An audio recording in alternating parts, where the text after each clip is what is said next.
Hola, Good day. ¿cómo estás? Still again. What's happening with you? Not a whole heck of a lot. You look refreshed and ready to go. Yeah. Mm-hmm. Yeah, It's me. it's good to know. Yep. Getting ready to go to New Zealand. That's come up fast. 2 weeks-ish. It's super fast. Super fast. Very, very fast. Yeah. You doing it solo again this year? I am doing it solo. I wish I had more time, but I can't. I start my tour right after, so I immediately come home and start the Canadian leg of my tour. And beforehand, I guess I could have gone, but I think I had presentations beforehand. I still could go. I could go tomorrow. Bring Willow along. She can fly home on her own. Could do that. Yeah. Nobody's stopping you. You're a fully grown adult, capable of making your own decisions. She can fly internationally now. She sure can. She sure can. She can't today, though, because she's struggling to breathe. But otherwise, she normally can, yeah. Yeah. It's so hard for me not to hug and kiss her. I No, really, I could hear her sniffling and snotty breathing, and it was super easy for me not to hug and kiss her. I don't know why you think it's hard. because I love her so much. I love her as well. I also love not being sick, Yeah. I which we'll definitely see don't how want to that be sick. goes. Definitely don't want to be sick. You don't at all. Nope. All right. Well, shall we get into today's topic before you come down with an illness? Yeah, not very talkative today, so Oh, it's gonna let's make just jump in. it's gonna make for Jump a in. great podcast when one of the hosts can't talk. That's fantastic. Maybe we can do charades. Well, I can talk. I just don't want to small talk. I just want to get in. You just want to get into it. Just get into it. Let's get in. Well, let's get into it then. All right. What what do you know about Roblox? Predatory. Yeah, you're jumping to question three, but yeah, for sure. What do you, Well, we've talked about it several times on this podcast about how we've it's, mentioned it, yeah, but I wanted to drill into it a little bit more because it was kind of interesting when you get into the stats of it a little bit further. oh, okay. That's what this is about. I just know broad strokes that it's like one of the main platforms where there's a lot of Still, pedophile activity going on. yes. So do you know how many daily active users go on the Roblox platform? A billion. Okay, I mean, yeah, you can swing for the fences. 53 million. 151 million daily active users Wow. and 380 million monthly users overall. Wow. So you think about that in terms of what's next. Do you have any idea about the age ranges? Ugh. It's probably a bunch of 10-year-olds and then a bunch of 60-year-olds. Yeah, probably. Probably. So Think it's like telling people that they're 10-year-olds. so 75% of those active users that we talked about are kids aged between 9 and 12 in the US. Yeah. Okay, Yeah. they play it regularly. Over 40% of users report being under the age of 13. Yeah. And this isn't a niche game thing. So this is a playground that every kid is going to basically every day. That's the challenge with this. Yeah. So one of the things that was interesting when I drilled into this is that the whole platform is free, Mhm. right? There's things you can get in game like credit or some sort of whatever. Robux is what it's called. So you use those to enhance your avatar and whatever. So the problem as you go into it is the Robux themselves are what is being used to entice kids to interact. Mhm. So they're offering it's the new age version of the old white van and Candy in the Van, right? Totally. Rolling Yeah. up and offering Robux to a kid that's under the age of 13 that is obsessed with this game. Yeah. So there are kids. So this is the problem with the Robux as well, is apparently it is very easy for kids to spend real money without their parents noticing. So you got to buy these things, obviously.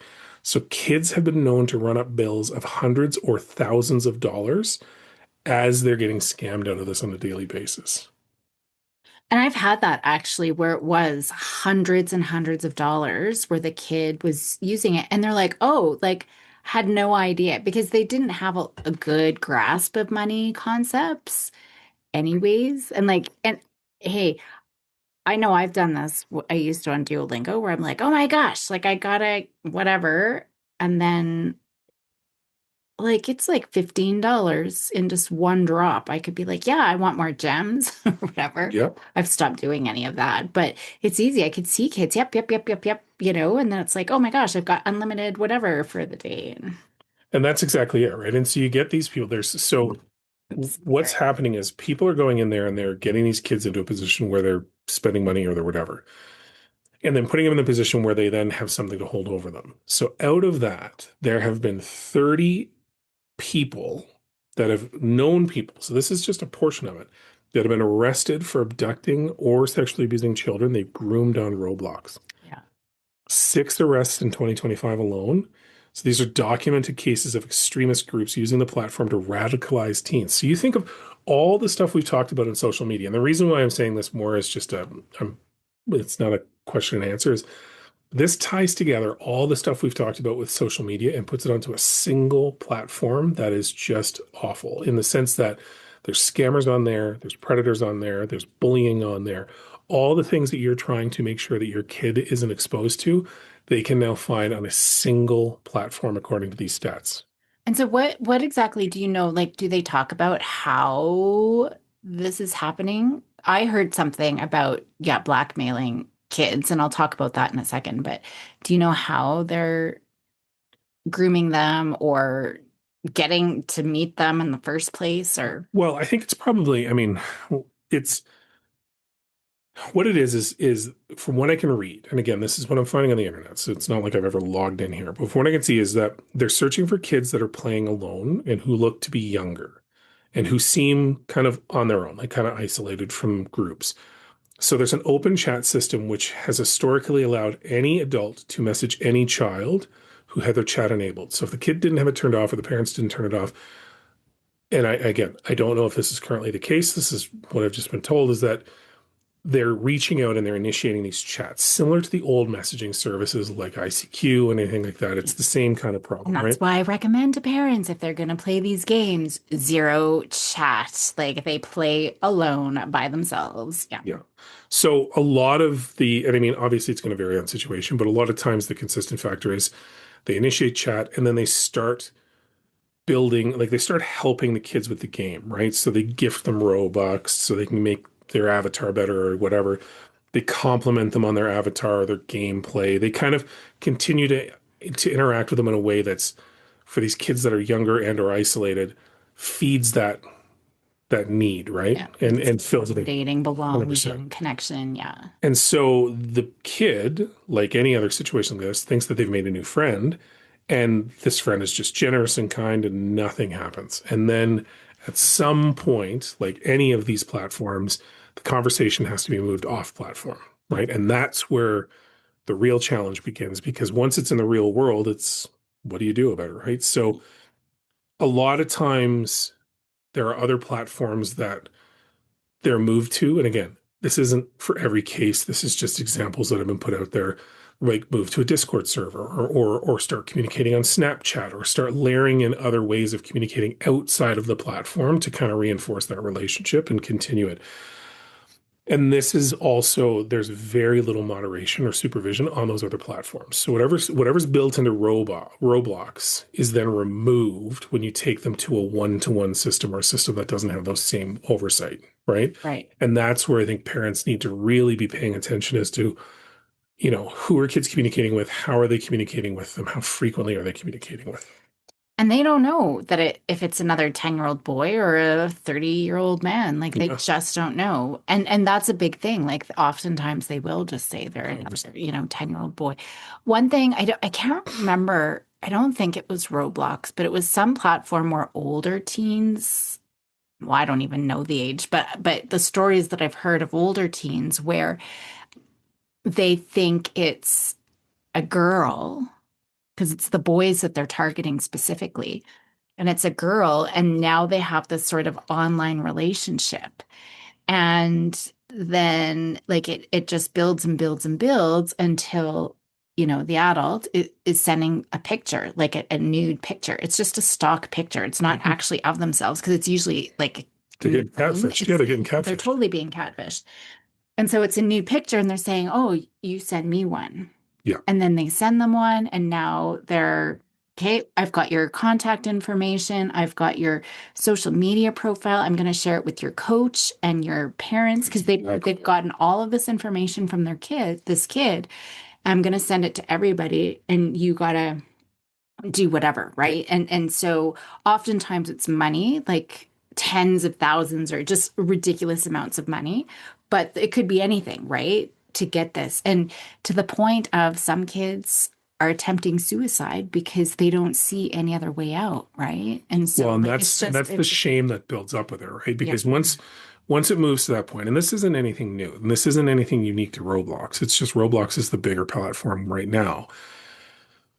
Once that relationship transfers to something more, and there is that request for images or doing something that potentially the kid could get in trouble for, that's where the manipulation really kicks into gear. And it's like that for anything. But in this instance, it's about, playing on the kid's shame, making it seem like they've done something wrong, making them feel like they're at risk of losing access to the game that they love, where they have friends, manipulating them in the fact that they thought this friend was a friend of theirs and now there's not. Like there's so many parts of this that are just classic manipulation. It just comes down to this is the latest platform to actually do something with, or people are using it. Like, and that's the thing, right? Like, I want to be really clear here. This isn't just about Roblox. This has been going on since, well, for however long.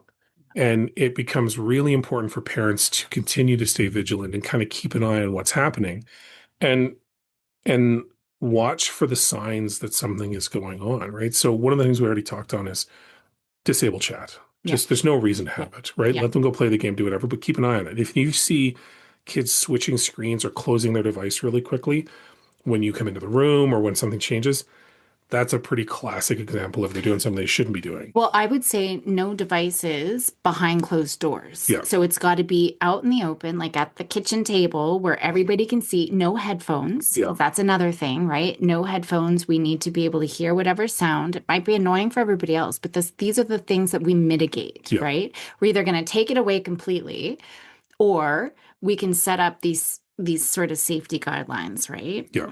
And that's exactly it. I think the entire thing with any setup like this, it's designed to be secretive, right? It's designed so that the parents don't see it. So it's the parents' job to try and make it as transparent as possible and keep on top of it because that's the whole process to the kid will feel normal. Like this is what's supposed to happen. But from parents' perspective, you need to make sure that you can see every aspect of it. And yeah, if your kid's being secretive or talk about who they're talking to, huge red flag, right? Yeah. But again, that's removed by things that you just talked about, right? Common space, no headphones, everybody can see and hear, that sort of thing. If there's kids that are like your kid is receiving stuff in Roblox that they can't explain, well, you need to be checking that. Why are you getting it? Where is it coming from? That's a huge indicator as well, right? You can see even Duolingo, and now I'm like, oh my gosh. So Are you being groomed on Duolingo? no, but you Oh, know what I did? So oh, did you? What did you do no, no, for no, no. Duolingo? But because one of the things that you can do, like Willow, so our daughter, one day I missed a day. And I was out of freeze because you can freeze if you miss a day. And so she sent me a freeze so I wouldn't lose my streak, right? Because I was on like 800 and whatever Yeah. days. And so just so I didn't lose my streak. But I did that for one of her friends one day. He was going to lose his streak. And so I just said, hey, bud, like here. But now I'm like, oh my gosh. But that's how easy, like that's on Duolingo. And you can chat and you Mhm. can do the same things. Like you can boost them up to a different, like you can go up to obsidian level or whatever. And like you can do all of those things. Tread carefully. I know. Well, I was just thinking like that, even just something like Duolingo, there are those What's the pieces. So gamification piece, right? It's inherent in all of these systems is the ability to feed a part of the brain that makes people want to continue to get these things. So if someone's giving it to them and scratching that itch for them, then why aren't they going to want to do more of it? yeah. Right? That's the whole thing. I am gonna say though, I'm just tired of having these conversations because, well, I think I mentioned it last week. I went on a radio show or like a Yeah. breakfast show or whatever, and I was talking about screens, and me talking about screens was the biggest backlash that I was Oh yeah. getting from the listeners. Like, you got to give us a break, and we're new parents, or, well, even I said how Maya doesn't have social media, and they're like, yeah, she's probably just out at the bar drinking all the time. And I'm like, you know what? I'd rather her be out with friends at the bar and dancing and two-stepping than being on her phone at Yeah. Snapchat. I didn't even mention that she goes to the bar, but I'm like, you know what? Had I seen those, but there's so much backlash. And I actually stopped. I used to do public talks and workshops around screens, and I've stopped Yeah. because of all of the anger and the backlash and the yeah, but. So, you know, I guess like do what you want to do, but, you know, would you let a pedophile into your house? Oh. Would you let a bag of cocaine stay in your kid's backpack? I don't know. Like these are the things that I equate to, Hmm. right? We're worried. We're not letting them go to the park, but we're letting these people into our house and Yeah. into our kids' lives, right? And so there's got to be that balance. I just get frustrated and I'm exhausted with it. And I think the people who listen to our podcast, where if they're still listening, this is the first time, it might be their last time, but I think the people who continue listening are probably on the same page as us. But it's just so exhausting. There's so many yeah buts, but you got to look at what is your yeah but. If it's ease, right? If it's for your well-being in the short term, I don't know. We just got to look at our priorities. I Well, think and that's exactly what it comes down to. You can do anything you want. And the whole purpose we're of this just show, sharing the yeah, that information. we're just sharing information that we have from our own perspective. And at the end of the day, yeah, if the best thing for you is to do some of the things that we're saying maybe you don't want to do, that's fine. But every decision has a cost to it. And you need to think about that. And you need to think through, and don't get me wrong, we've made decisions that there's been a cost to that probably we wouldn't have wanted to pay, but you have to do it in the moment what you think is best. At the end of the day, this is a totally controllable situation. 100%. And you are in the position to make the right decision repeatedly and often that for the long term health of your kid will benefit them. And if you choose to not do that because it is easier or you would rather see your kid happy in the moment, that's fine. But know that at some point there is a price to pay for that. Simple as that. And that's when we joke around that parents are the problem, we recognize that we ourselves are the problem sometimes, right? It's not about perfection, it's about trying to be as good as you can be. But at the end of the day, if you're actively choosing to let your kids use these platforms or be on social media or have phones or increase screen time, cool, you do you. But don't then get upset when your kids never leave the house, always play video games, can't form a coherent sentence, have trouble studying. All of those things can be traced back to decisions in the past for the most part. And it's up to you on what you want to pay for now or later. And that's what I always say. It's going to cost you more tomorrow than it is today. And it's going to be hard, but yeah, it just gets harder and harder. Yeah. It And really these, does. and every, there's a common denominator to all of this, which is if the decision is to let them have access to it, that means that you have to be involved in it. You cannot let them just use it on their own. You know, abstinence is applicable in this situation. It's better if you can, but if you feel that you can't, be prepared to get, tutored on Roblox and be in there and make sure you know what's going on. Yeah. Simple as that. Mitigate those risks. Yeah. All right, I'm gonna go maybe shut down your Duolingo account. Sounds like you're doing shady business on that Once did I ever share Duolingo. share a But you're right. streak. That's But I can see, like, I was just like, oh my God, like, I can just see how easy it is and how innocent kids can just be like, oh, thanks. yeah, That was super great. nice. Yeah. But thankfully And you're then not. there's that reciprocation, right? That's embedded in our brain. Like, you did something nice for me. I want to do something nice for you. Yeah, I don't want to be rude because they were nice to me Yeah. and oh maybe I can do that. Yeah, it's a slippery slope, man. Roblox. Think about it. Alrighty. Good day. Good day.